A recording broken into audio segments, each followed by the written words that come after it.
Team को प्रभु आशीष देने पाए। आज अनुराग वर्शिप कर रहा था। अनुराग मतलब किंगसन ना?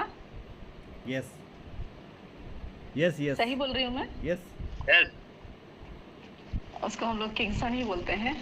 और मैं नहीं जानती सबका क्या अनुभव है, लेकिन आज मैंने कुछ अलग अनुभव किया। किंगसन जो आराधना कर रहा था, पूरे दिल से आराधना कर रहा था। और प्रभु हमसे यही चाहता है। प्रभु की हमसे कोई भी आशा नहीं है। प्रभु इस दुनिया में ऐसी कोई वस्तु हमसे नहीं चाहता है। और आज जो आराधना कर रहा था, ऐसा लग रहा था उसके दिल से निकल रही है। उसकी धड़कन को हम सुन पा रहे हैं। और प्रभु यीशु मसीह यही चाहता है, जो धड़कन हमको प्रभु ने दी ना, वो दिल हमारा प्रभु के लिए धड़कने पाए। और जब हम ऐसे आराधना करते हैं ना, तो परमेश्वर हमारे बीच में आ जाता है। उसका सिंहासन हमारे बीच में उतर कर आ जाता है और वो हमसे रूबरू होकर बातचीत करना चाहता है। प्रभु की मनसा यही है। यदि हम उत्पत्ति में भी देखें, आरंभ से परमेश्वर ने जो सृष्टि की कि मनुष्य परमेश्वर के साथ संगति करे, जुड़ जाए, फेस टू फेस बातचीत करे, हम उसकी आंखों में देख सके, वो हमारी आंखों में देख सके। और सचमुच में जब हम परमेश्वर के निकट आते हैं, जब हमारा दिल जुड़ जाता है, तो वो एहसास हमारे दिल तक पहुंच पाता है। या सही मायनों में ऐसा कह सकते हैं, वो एहसास हमारे दिल से निकल कर परमेश्वर को छू पाता है। Hallelujah, hallelujah, hallelujah, hallelujah. आप लोग सहमत हैं? हालेलुया, यस यस जी, प्रभु का धन्यवाद हो। प्रभु आप सभी को आशीष देने पाए, विशेषकर किंगसन को। परमेश्वर एक नई जिंदगी को जीने में उसकी सहायता करने पाए। प्रभु से जुड़कर हर चीज में प्रभु को प्रथम स्थान देते हुए। और प्रभु ना केवल किंगसन से, हम सबसे यही चाहता है, हम प्रथम स्थान परमेश्वर को दें। आइए, मेरा समय कितना है बता सकते हैं आप? जी सिस्टर, पूरा 1 घंटा ले सकते हैं आप। 1 घंटा नहीं, इतना तकलीफ में नहीं डालूंगी सबको, लेकिन मैं कोशिश करूंगी छोटे शब्दों में अपने संदेश को विराम दूं। और सचमुच में सुबह का समय है और एक उत्तम समय है परमेश्वर के लिए, एक उत्तम भाग। जब अपनी जिंदगी में हम सवेरे अपनी आंखों को खोलते हैं और हर एक को पहला नमस्कार प्रभु करना चाहिए। मतलब आप नमस्कार बोले, जय मसीह बोले, पहली दृष्टि हमारी परमेश्वर को देखना चाहिए। पहला चेहरा हमारे लिए परमेश्वर होना चाहिए। और उस हिसाब से ये आपका मंच बहुत अच्छा है, जिसमें हर एक व्यक्ति जुड़ता है।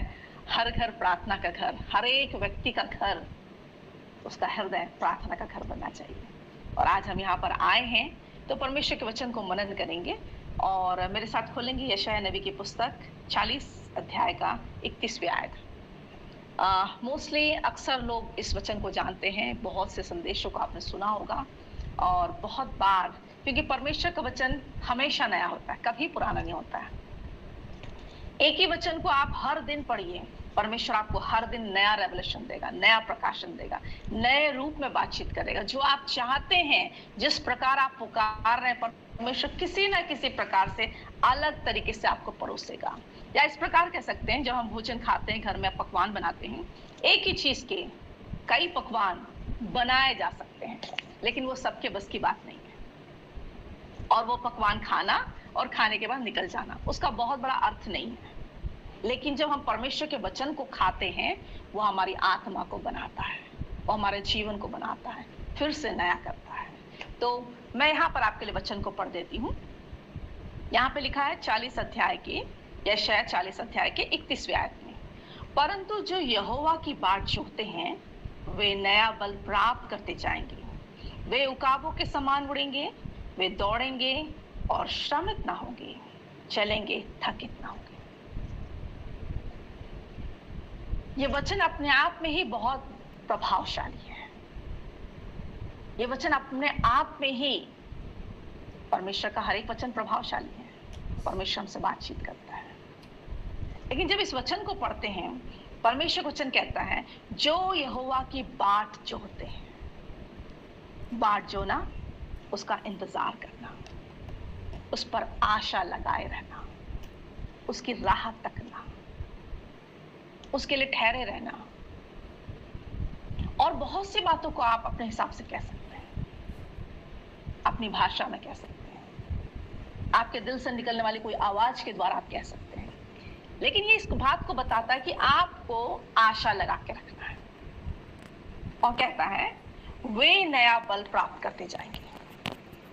आज हम में से हर एक के अंदर इच्छा है हम यूनिक बन जाएं, मेरे अंदर नया बल आ जाए, नया सामर्थ्य आ जाए, नई शक्ति आ जाए। जितने भी एडवेंचर आज हम देख रहे हैं, हर एक नई खोज में लगा हुआ है, नई नई चीजों को इन्वेंशन हो रहा है, लोग नई नई चीजों को देखना ज्यादा पसंद कर रहे हैं। और प्रभु क्या कहता है, जो यहोवा की बाट जोते हैं वे नया बल प्राप्त करते जाएंगे। अर्थात मैं सोचती हूँ मसीहों से यूनिक कोई नहीं है, क्योंकि जब हम प्रभु में बढ़ते हैं, प्रभु हमें हर दिन नया बनाते जाता है। हर दिन हमको नए रूप में हमारी सृष्टि करता है। हर दिन वो हमारी ओर ताकता है और वो चाहता है कि हम कुछ नए हो जाएं। वो चाहता है कि हम उसकी जी जब हम यहोवा की बाट जोते हैं, इस बारे में और सोचें। और जब नए बल की बात करते हैं कि नया बल मिले, दोनों करेक्टिंग है। जब हम यहोवा की बाट जोते हैं तभी हमको बल मिलेगा, तभी हम हर दिन समस्याओं का सामना कर पाएंगे, हर दिन हम हर परिस्थिति में खड़े हो पाएंगे। क्योंकि दिन एक से नहीं है, परिस्थितियां एक से नहीं है, समय एक सा नहीं है, शरीर एक सा नहीं है, लोग एक से नहीं है, हमारे आसपास जो भी पाया जा रहा है वो एक सा नहीं है, वो चलायमान है, हर दिन हर समय बदलने वाला है। माफ कीजिए। और इसीलिए परमेश्वर कहता है कि जो यहोवा की बाट जोते हैं वे नया बल प्राप्त करते जाएंगे। इतना ही नहीं, वो उकाबों के समान उड़ेंगे। उकाब के बारे में आप लोग सब जानते होंगे ना, उसकी चाल, उसकी पहचान, उसका काम एकदम अलग है, सब पक्षियों से अलग। कह सकते हैं कि हम सुंदरता की बात नहीं कर सकते हैं। कई लोग हमें है दुनिया में, हम लोग ज्यादातर आजकल सुंदर चीजों को पसंद करते हैं। आज जो अट्रैक्शन का टाइम है वर्ल्ड में, देखा जाए वर्ल्ड वाइड में, आजकल सेल्फी चलती है ना, हर जगह अपलोड फोटो, दिखावे का समय, अपने आप का प्रदर्शन का समय, सुंदरता का समय। आप जितना दिखोगे, जितना चमको, कहते हैं ना जो दिखता है वो बिकता है। ये समय चल रहा है, लेकिन हम कहाँ पर हैं? प्रभु एक उकाब से तुलना करना जो सुंदर नहीं है। हम मसीहों को इस बात को जानना पड़ेगा, हर सुंदर चीज हमारे लिए नहीं है, हर सुंदर चीज के पीछे हमें भागना नहीं है, अर्थात सत्य का पीछा करना। ये उकाब पक्षी के बारे में जब मैं सोचती हूँ, सचमुच में हर एक व्यक्ति का हृदय रोमांचित हो जाता है जब उसकी उड़ान को देखते हैं। इतना ऊंचा उड़ता है, जितना ऊंचा उड़ता है उतना ही एक क्षण में अपने शिकार को देखकर डायरेक्ट नीचे आता है। जानते हैं इस बात को? जितनी ऊंची उसकी उड़ान है, अपनी जरूरत को या अपने शिकार को देखकर एक ही पल में नीचे आ जाता है। ये उसकी क्वालिटी है। ऐसा पक्षी, ऐसा बलवान, उसके जैसे किसी की चाल नहीं, उसके जैसे किसी की ताकत नहीं, उसके जैसे ऊंची उड़ने वाला कोई नहीं। और परमेश्वर यहाँ पर तुलना कर रहा है कि वे उकाबों के समान उड़ेंगे। कहता है वे दौड़ेंगे, श्रमित ना होंगे, वे चलेंगे, थकित ना होंगे। दौड़ेंगे, उकाब उड़ता है, कभी थकता नहीं। वो कह रहा है चलेंगे, थकित ना होंगे। यदि हम अपने आत्मिक जीवन से इस बात को तौलें, हम कितने बार थके होंगे, हम कितने बार कमजोर पड़ गए होंगे। ये हर एक व्यक्ति की कहानी है। यहाँ पे एज का कोई डिफरेंस है। आजकल तो डिप्रेशन में 10 साल के 12 साल का बच्चा चला जाता है। जीवन की एक सच्चाई है, डिप्रेशन का कोई टाइम नहीं है। हर उम्र में व्यक्ति थक जाता है। लेकिन प्रभु आपको आज, मुझे कुछ और बताना चाहता है, हम सबको। उकाब जिसकी हम इतनी तारीफ कर रहे हैं, उसके जीवन में एक ऐसा मोड़ आता है जब उसको निर्णय लेना होता है कि मैं जिंदा रहूं या मर जाऊं। अब मुझे क्या करना चाहिए?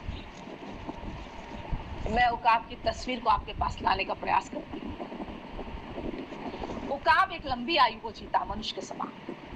उकाब जब मिडिल एज में आ जाता है, उसके बाद जो सुंदर सुंदर पंख होते हैं वो बढ़ जाते हैं।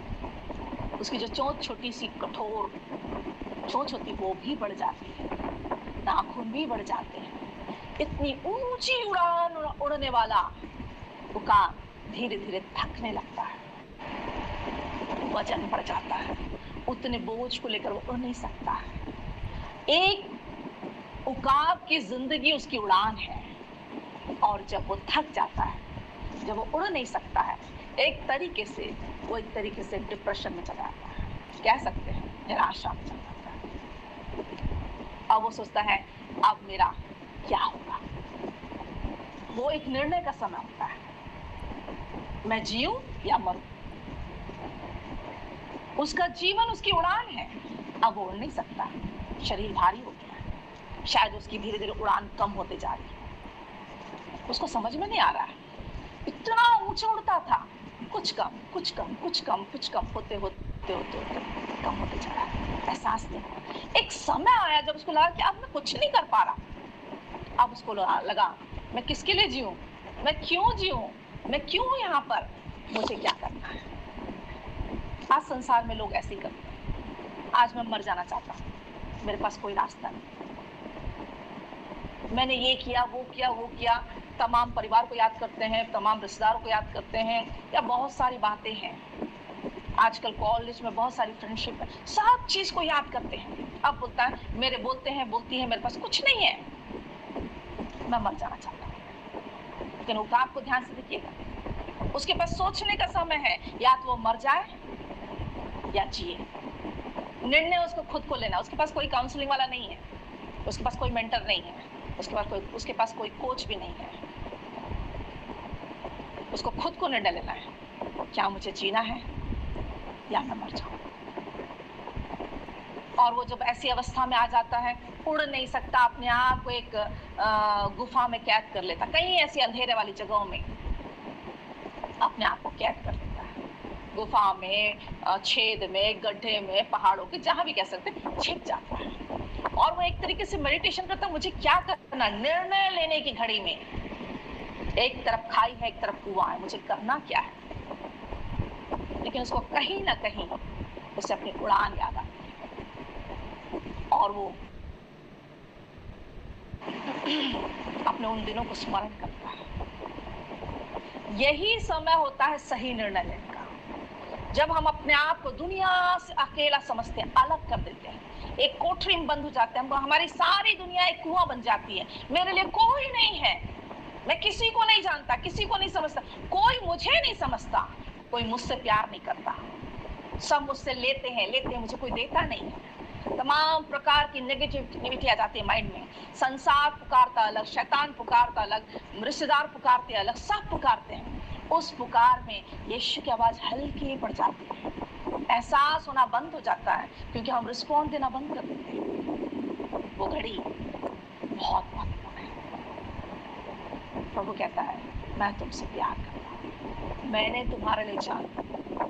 यहाँ उकाब एक निर्णय लेता है कि मुझे जीना है, और जब वो निर्णय लेता है कि मुझे जीना है, उसके बाद बहुत कठिन समय है। एक तो निर्णय लेना कठिन होता है, निर्णय लेने के बाद कुछ करना होता है। और उकाब ने सोचा अब मैं मरूंगा नहीं, मैं जीऊंगा। वो अकेली कोठरी में पड़ा हुआ है, और जीने के लिए उसने क्या सोचा, अब मैं जीना चाहता हूँ, अब जीने के लिए उसको कुछ करना है। उसने सबसे पहले निर्णय लिया, मेरी इतनी भारी चोंच जिससे मैं खा नहीं सकता हूँ, शिकार नहीं कर सकता हूँ, मेरा जीना बेकार है। उसने उसको पत्थर से टकरा कर फोड़ दिया, पूरी चोंच को फोड़ देता है, लहूलुहान। जानते हैं हम लोग का एक दांत हिलता है तो कितना दर्द होता है ना। और यदि दाढ़ का प्रॉब्लम है तो सोचिए, दाढ़ आते समय भी इतनी तकलीफ, जाते समय भी नानी याद दिला देती है, एक भयानक दर्द। और वो अपने दांत, अपनी चोंच को पत्थर से टकरा के फोड़ देता है, पूरी खत्म, लहलुहान। अपने नाखूनों को भी फोड़ देता है, निराशा में पड़ा हुआ है।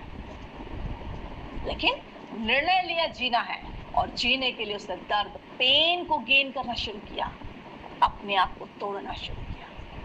उसके बाद थोड़े समय बाद उसकी छोटी सी नई चोट आती है, छोटे छोटे नाखून आते हैं। उसको देख कर थोड़ा उसका अंदर आनंद आता है, मुझ में कोई नई शक्ति आ गई। इतना ही शांत नहीं होता, हम लोग फिर एक और कदम बढ़ाता है, अपनी उसी नई चोट से अपने एक एक पंख को नोचता है, नोचता है, नोचता है।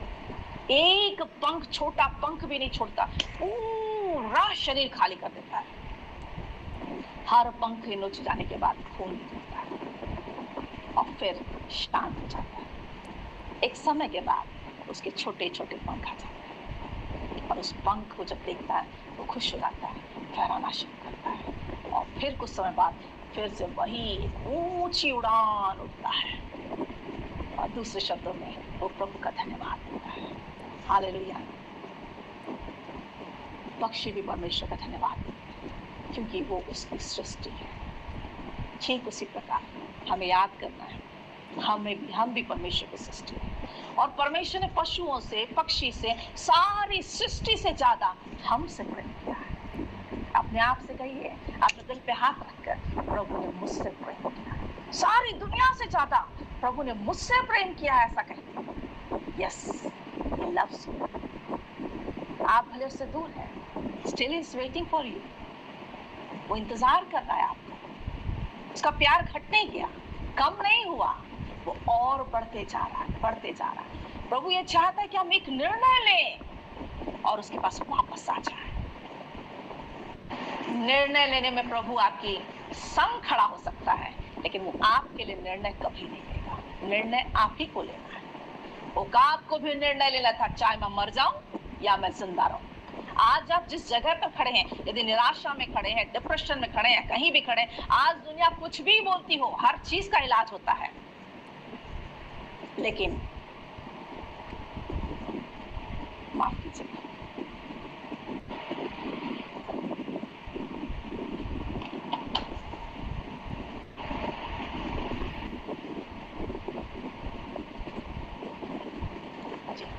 हर चीज का इलाज होता है, लेकिन सबसे बड़ा इलाज परमेश्वर का वचन है। Hallelujah, hallelujah. आपके मन की अवस्था को कोई नहीं जानता होगा, आपके अकेलेपन को कोई नहीं जानता होगा। आपको समाज में बहुत अच्छी स्त्री बोलते होंगे, बहुत अच्छा पुरुष बोलते होंगे, बहुत अच्छा लड़का बोलते होंगे, बहुत अच्छी लड़की बोलते होंगे।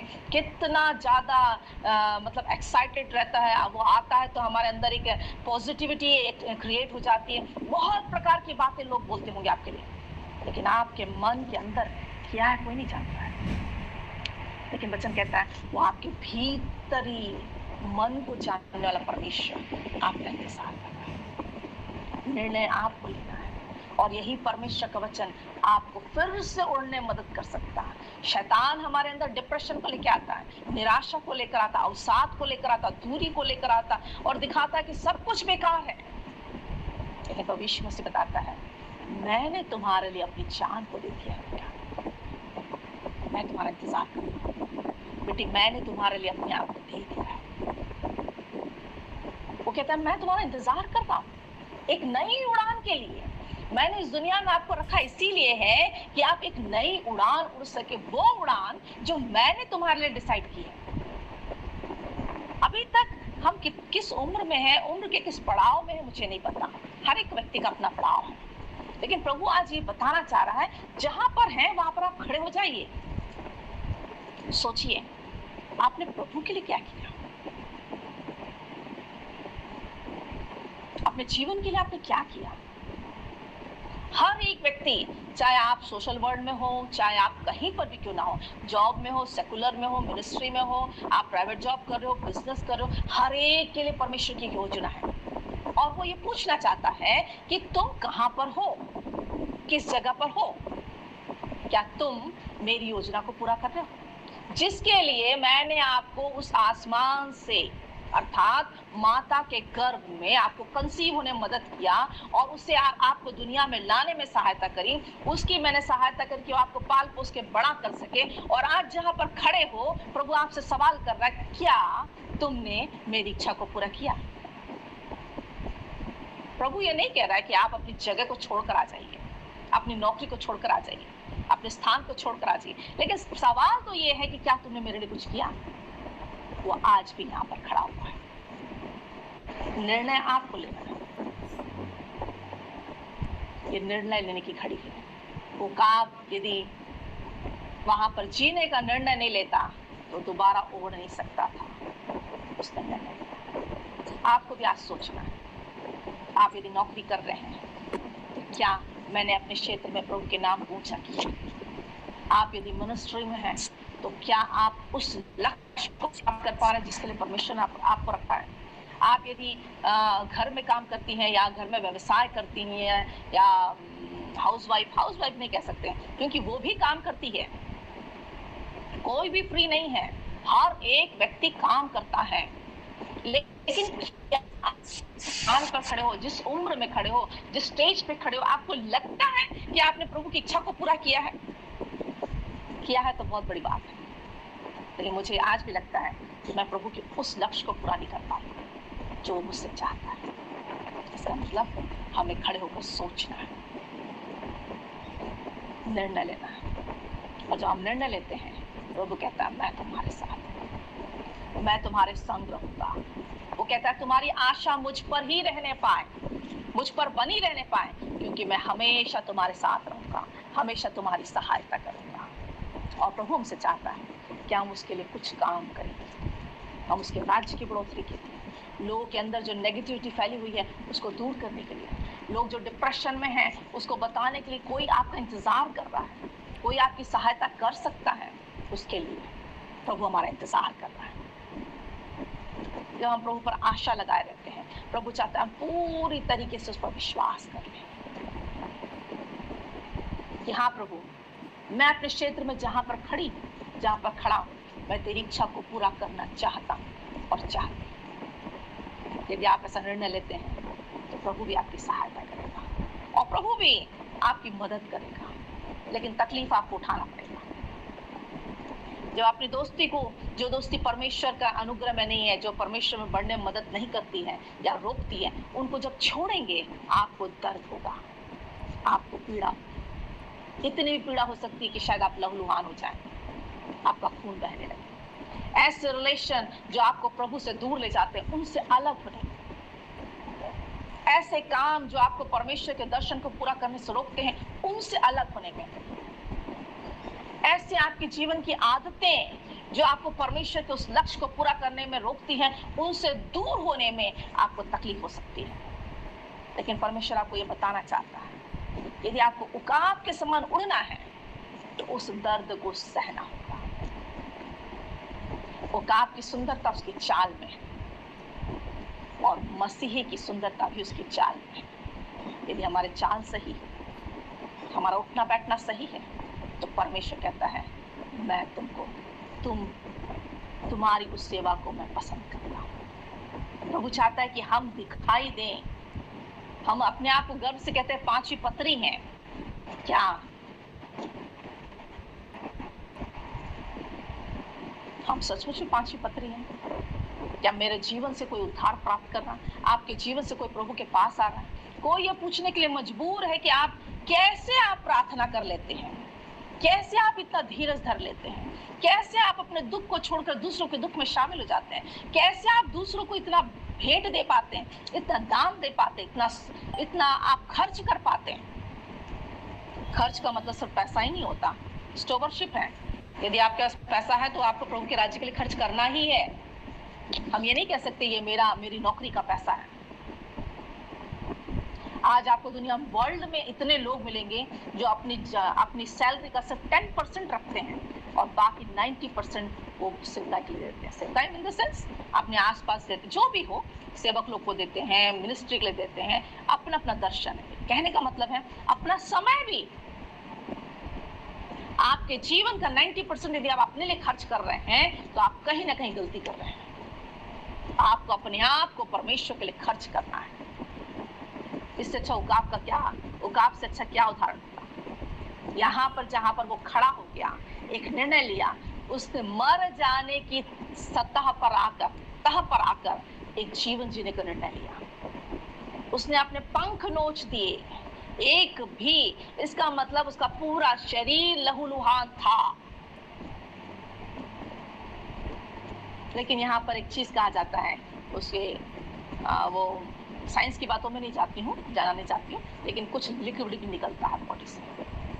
इसका मतलब जब हमारे जिंदगी में दुख आता है तो परमेश्वर का अनुग्रह बहुत है हमारे लिए। सिर्फ हमें खड़े होने की आवश्यकता है, स्टैंड करने की आवश्यकता है। जब हम खड़े हो जाएंगे परमेश्वर हमारे साथ साथ होगा हमारे थकान में। पहली बात तो ये है, जब हम उस पर विश्वास करते हैं, उसकी प्रतिज्ञाओं पर विश्वास करते हैं, तब परमेश्वर कहता है हमारी थकान में, हमारी कमजोरी में, हमारे दुख में, हमारी उन सारी परीक्षाओं के मध्य में परमेश्वर हमको जिंदा रहने की ताकत को देता है।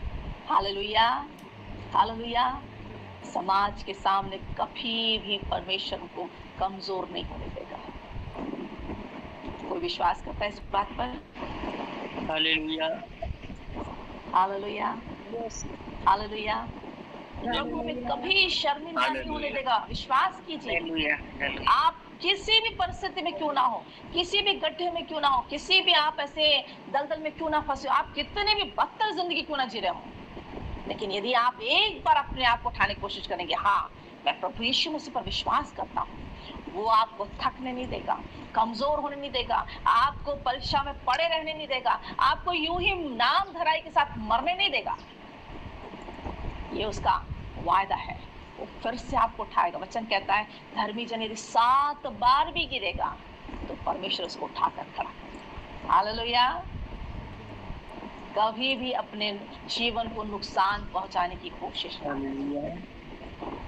कभी भी निराशा को अपने सर पर चढ़कर बोलने का मौका न दें। ये जीवन की सच्चाई है। आज हम इतने कहना चाहिए इनर मैन हमारा इतना कमजोर हो गया है, हम छोटी छोटी बात पे निराश हो जाते हैं, छोटी छोटी बातों में टूट जाते हैं, छोटी छोटी चीजों में हम दूसरों पर ज्यादा, हमारी एक्सपेक्टेशन बढ़ गई है, हम पूरा नहीं कर पाते, लेकिन उम्मीदें हमारी बहुत ज्यादा है, हम दे नहीं पाते, लेना बहुत ज्यादा चाहते हैं। आज का समय केमिकल युग आ गया, कहना चाहिए हम लोग एक ग्लास मैन बन गए, ग्लास वुमेन ना। तुरंत कांच का ग्लास क्या होता है, टेबल पे रखा है, हाथ लग गया, नीचे गिर गया, क्या होगा?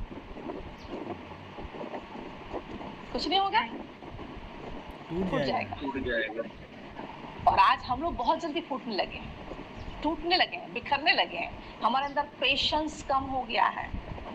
लेकिन वचन कहता है हमें नमक के नाई जीना है इस संसार में। प्रभु ने हमको इतना सारा नहीं बनाया है, हमारे अंदर जो स्वभाव दिया है इतना सा परमेश्वर का स्वभाव हमारे अंदर है, और वही छोटा सा अंश हमको पूर्ण रीति से परिवर्तित कर देता है। इस समाज में परमेश्वर खड़े होने के लिए हमें तैयार कर रहा है। समाज डिप्रेशन की तरफ बढ़ रहा है, तो एक मसीह होने के नाते हमारे अंदर आशा होनी चाहिए कि हम डिप्रेस लोग को परमेश्वर के पास ला सके, ना कि हम भी कमजोर होकर टूट जाएं। इसका मतलब मैं नहीं कह रही हूँ कि हम एक एक्स्ट्रा आयरन मैन बन जाए, नहीं, हमारी भी भावनाएं हैं, हम भी कमजोर होते हैं, लेकिन उन चीजों को परमेश्वर के पास लेकर आइए। परमेश्वर वचन कहता है जो कुछ तुम्हारे पास है, जब परमेश्वर के पास आओ उसे पूरा खाली कर दो। हमारी सोच को, हमारे विचार को, हमारी कमजोरी को, हमारे हर प्रकार की निराशाओं को, एक्सपेक्टेशन को जो पूरी नहीं हो रही है, सब कुछ प्रभु के सामने उंडेल दो, और फिर परमेश्वर के पास से जो वचन सुनते हैं उससे भर कर जाओ, ताकि एक हफ्ता यदि आप नहीं सुनते हैं दोबारा, वो एक हफ्ते का फूड आपके लिए होने पाए। आपके हृदय में यदि एक वचन, नहीं कह रही पूरे वचन को लेके जाइए, नहीं, एक छोटी सी बात जो आपके हृदय को छूती है उसको अपने हृदय में रखिए, और जिससे मिलते हैं उसको बांटते जाइए। देखिएगा आप पूरा सप्ताह, पूरा वीक आप एनर्जी से भरे रहेंगे, क्योंकि वो छोटा सा वचन परमेश्वर का सामर्थ्य रूप से आपके हृदय में काम करेगा। हालेलुया।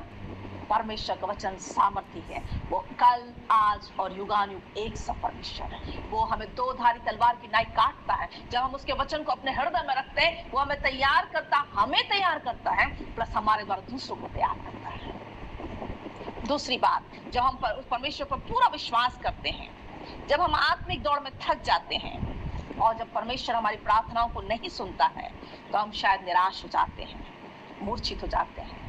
कमजोर पड़ जाते हैं। लेकिन परमेश्वर क्या कहता है, जब तुम मुझ पर आशा रखोगे मैं तुम्हारे संग संग रहूंगा।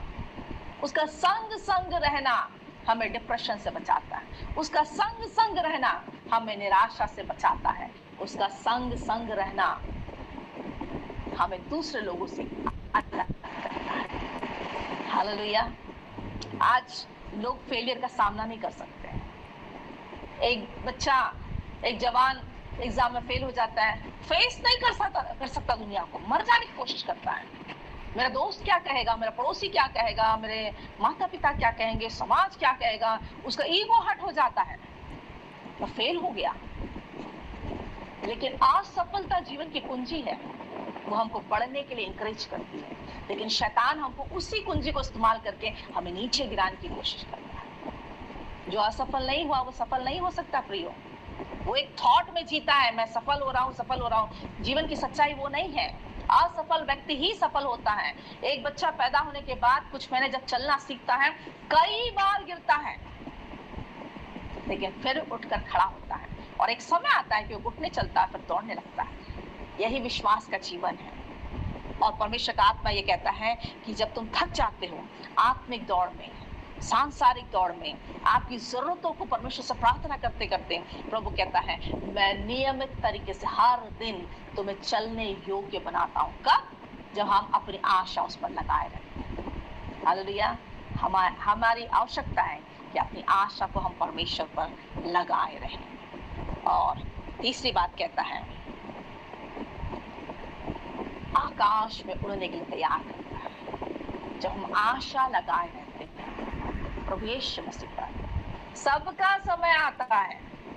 ये मत सोचिए वो बहुत ऊंची उड़ान उड़ रहा है। हर व्यक्ति के लिए परमेश्वर ने सक्सेस रखी है।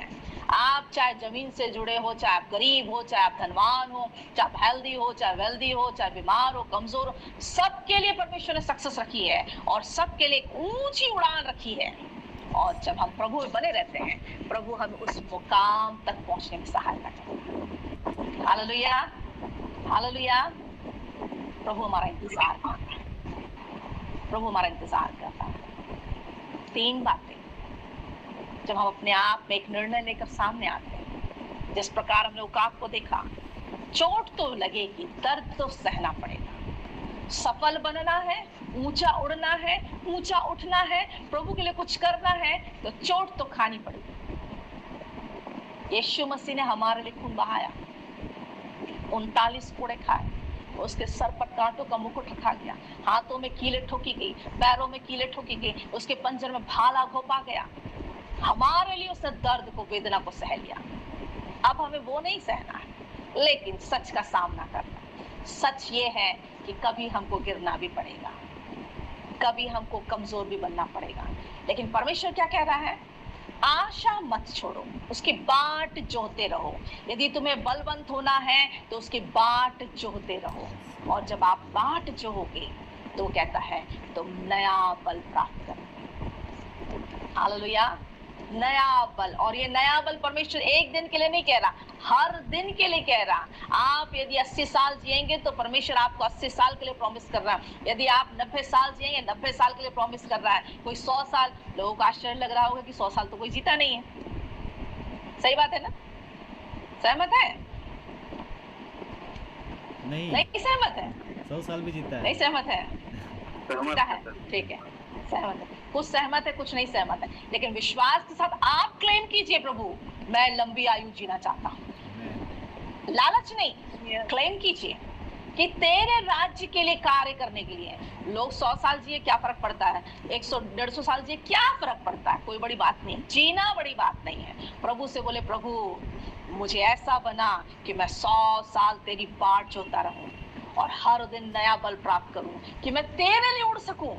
एक उड़ान कहता है कि उकाबों के समान उड़ोगे, दौड़ोगे श्रमित ना होगे, चलोगे थकित ना होगे। दौड़ोगे श्रमित ना होगे, कब? विश्वास के साथ। कब? विश्वास के साथ जब आप चलेंगे, थकित ना होगे। इसका मतलब आप 60 साल जिए, 80 साल जिए, 100 साल जिए, लेकिन यदि वहां पर आप ठहर कर एक निर्णय ले रहे हैं, अपने जीवन के जिस पड़ाव पर हैं, यदि ठहर कर आप निर्णय लेते हैं कि मुझे एक लंबी उड़ान के लिए तैयार होना है प्रभु, मैं तेरे लिए जीना चाहता हूँ, मैं तेरे लिए जीना चाहती हूँ। तो प्रभु यकीन जानिए, आज आपकी तरफ अपनी दृष्टि को लगाए हुए है। वो आपकी उम्र को बढ़ाना चाहता है, इसलिए क्योंकि आप उसके महान आदेश को पूरा करेंगे, आप उसकी इच्छा को पूरा करेंगे।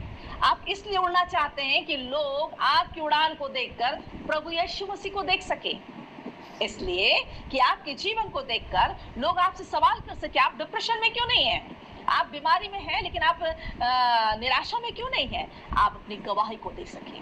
आपको जिस भी स्थान पर प्रभु ने रखा है वो राइट प्लेस है, राइट है, बिल्कुल आपको चिंता करने की आवश्यकता नहीं।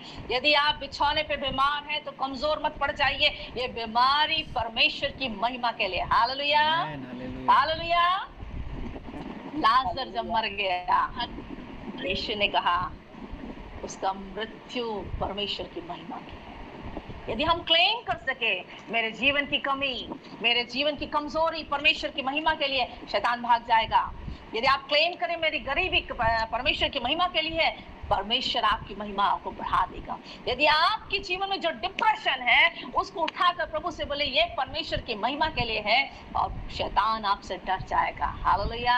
आपके जीवन की तस्वीर बदल जाएगी, और जब आप उसमें आशावान बन जाएंगे, आप परमेश्वर को महिमा देने लग जाएंगे, तो आप इन परिस्थितियों में थकान में थके नहीं दिखाई देंगे, कमजोरी में आप कमजोर नहीं लगेंगे। आपका विश्वास आपके जीवन के दुख को कम कर देगा।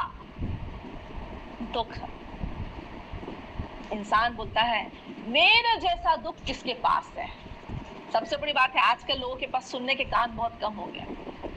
लोग जब चाहते हैं सुनना नहीं चाहते। लोग बोलते हैं मेरा दुख इतना ज्यादा है ना, उसके पहले दूसरा बोलेगा तेरा दुख क्या है, तेरे से ज्यादा दुख मेरा बड़ा है। लेकिन प्रभु क्या बोलता है, जब हम प्रभु में बने रहेंगे उन चीजों को प्रभु आनंद में बदल देगा। Hallelujah, hallelujah.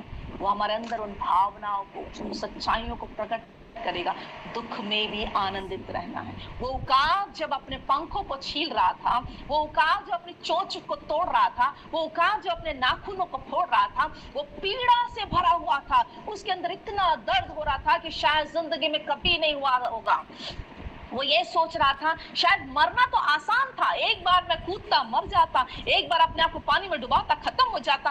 तमाम प्रकार के विचार उसके मन में आ रहे होंगे, लेकिन एक निर्णय कि मुझे जीना है, और उस निर्णय ने उसको प्रेरित किया अपने दुख को सहने के लिए। उसके शरीर से लहूलुहान हो गया था, नाखून लहूलुहान हो गए थे। अर्थात जब मसीह जीवन जीने के निर्णय लेते हैं, आज जब हम एक निर्णय ले रहे हैं कि मैं उम्र के जिस पड़ाव पर हूँ वहां पर ठहर के प्रभु मैं तुझको महिमा देना चाहता हूँ, चाहती हूँ, तेरे लिए जीना चाहती हूँ, आपके दुख को परमेश्वर बदल देगा आनंद में, क्योंकि आप जीना चाहते हैं। आपके अंदर इच्छा है कि प्रभु को महिमा देना चाहता हूँ और चाहती हूँ, ये दुख कम हो जाएगा।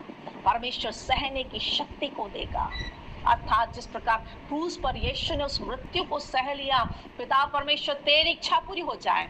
आज जब अपने आप को समर्पित करेंगे, समर्पण दर्द को कम करता है, क्योंकि उसमें हमारी इच्छा प्रकट होती है। जब हम किसी चीज के साथ सहमत हो जाते हैं, एक मन हो जाते हैं, आनंद आने लगता है। यही आनंद है।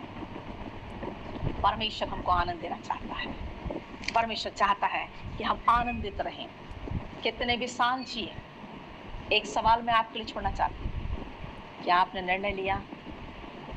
क्या आप निर्णय लेना चाहते हैं कि इतने साल प्रभु मैंने जैसे भी जिया, लेकिन आज से मैं तेरे लिए जीना चाहती हूँ। आज से मैं आपके लिए हर दिन कुछ करना चाहता हूँ। मेरे कलीग्स को, मेरे फ्रेंड्स को, जिसके साथ मैं क्वालिटी टाइम स्पेंड करता हूँ, मैं उसको एक बार बताऊंगा कि यीशु तुझसे प्यार करता है।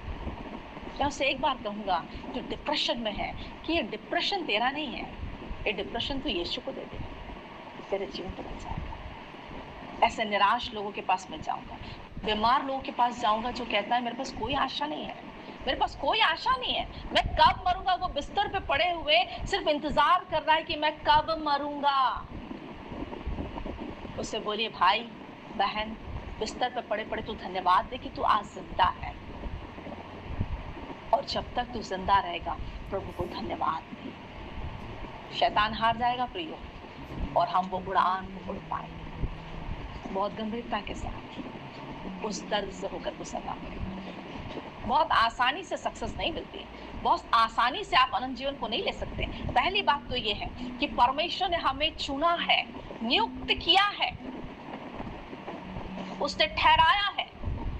लेकिन ठहराने के बाद यदि हम फल नहीं लाते हैं तो वचन कहता है कुल्हाड़ा रखा हुआ है। उसने कहा हर एक को फल लाना ही है। आज परमेश्वर हमको चिता रहा है, पॉज कर लो अपने आप को, रुक जाओ, थोड़ी देर के लिए सोचो। इसके पहले कि हम अंत करें, जहां पर भी है आप उम्र के जिस पड़ाव पर हैं, ठहर जाइए, सोचिए आपने आज तक क्या किया, क्या जो प्रभु चाहता है आपने किया है। एक निर्णय आपको लेना है,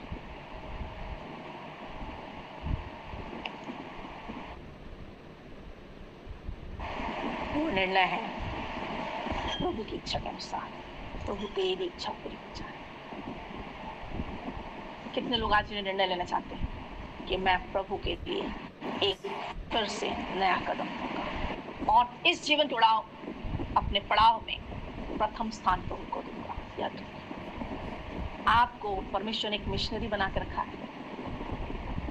जिस समाज में आप रहते हैं, जिस सोसाइटी में आप रहते हैं, जिस जगह आप जॉब करते हैं, जिस जगह आप बिजनेस करते हैं, जिस शॉप पर आप परचेसिंग के लिए जाते हैं, एज ए मिशनरी प्रभु आपको इस्तेमाल करना चाहता है। आपके जीवन का कुछ भाग प्रभु के राज्य के लिए खर्च हो। यदि आपको लगता है कि हाँ प्रभु मुझसे बात कर रहे हैं, अपने हाथ, अपने सीने पर अपने हाथ रख के प्रभु से बात कर रहे हैं। मैं आज निर्णय लेना चाहता हूँ, निर्णय लेना चाहता हूँ।